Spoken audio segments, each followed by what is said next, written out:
The movie Weapons. I only watched it because I saw a poster with kids doing a Naruto run.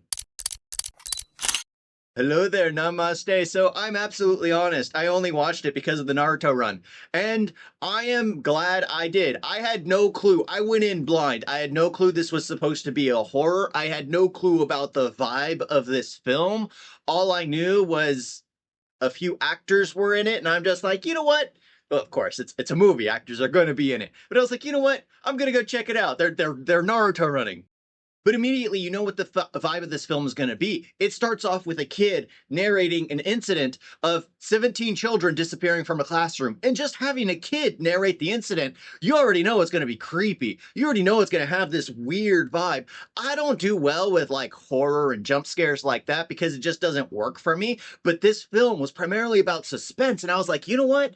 The slow tension, the little buildup, the fact that we can see that person just being over there, just waving, that's just absolutely creepy. The little subtleties in it actually helped in the suspense aspect of it because you know they are wrong, you know there's something messed up. It takes a while for us to realize what happened, and that's one other thing that absolutely works for it.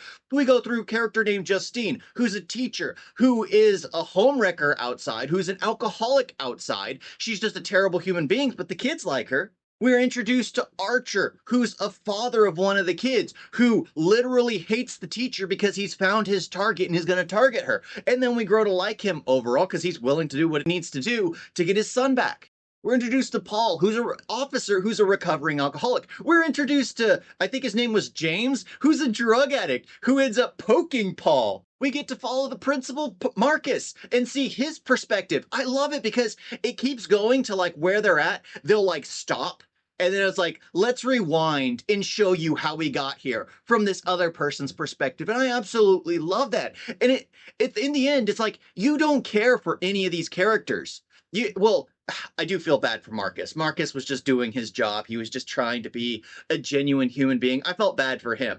I didn't really care for Archer, except he was trying to find his son. He found his.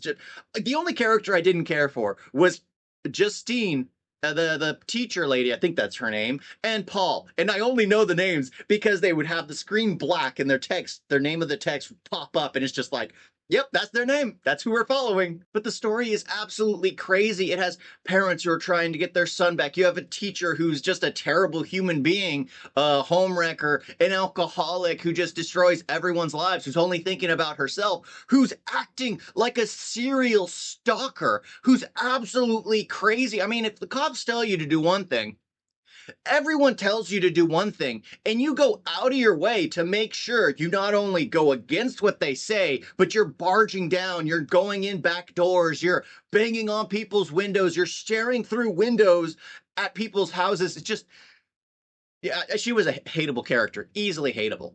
But yeah, I honestly feel like the story here is someone who just doesn't want to die. What is someone willing to do to prolong their life?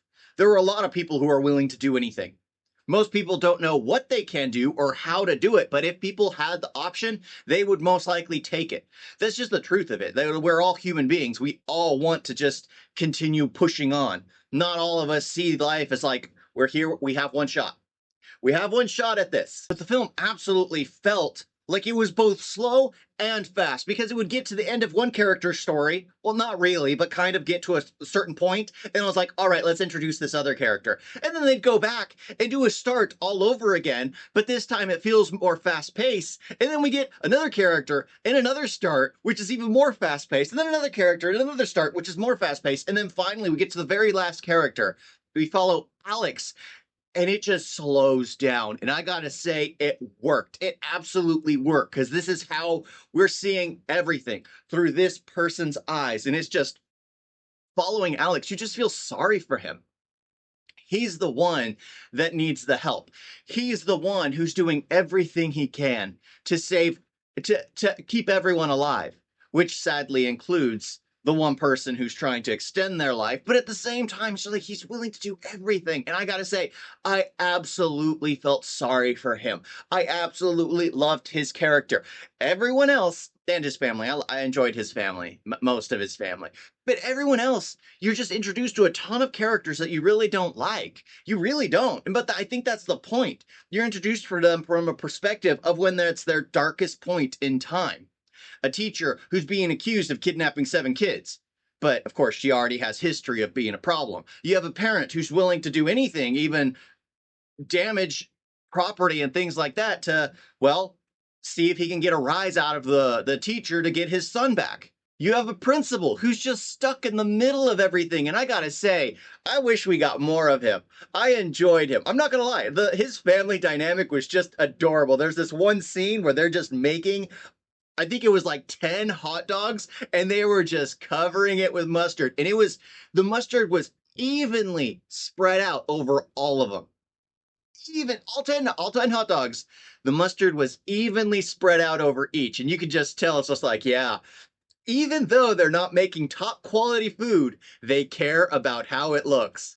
It's funny, you go to a movie just because you see a poster of people doing a Naruto run and you realize that that's basically a staple in this film, and I gotta say, I just enjoyed it. I'm glad I went to go watch this film. This film is worth the watch. If you're someone like me, it's not a horror, it's more of a comedy suspense, because it has humorous moments. They are meant to be humorous, and I gotta say, it worked, because you get to know these characters at a nicer point in time in their life before things all go crazy. Sometimes you're introduced to characters who are just dealing with, oh, the 17 kids disappeared on the outside, so it's not affecting them personally. So you get to see them just doing an everyday thing before things turn crazy, and I enjoyed that. But this film, its specialty is suspense. You see a creepy clown in the background, and you'll know the clown when you see her.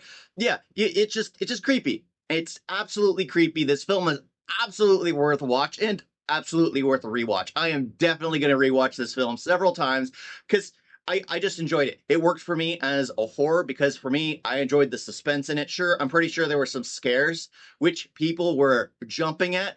It doesn't work for me, like I said, but the suspense is there. The humor even is there. Thank you all for watching. I definitely recommend this film. Toodles! You guys got a video?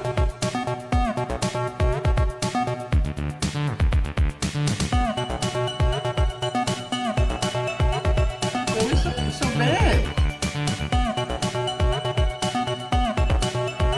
And don't forget to like and subscribe. Wait, wait on that.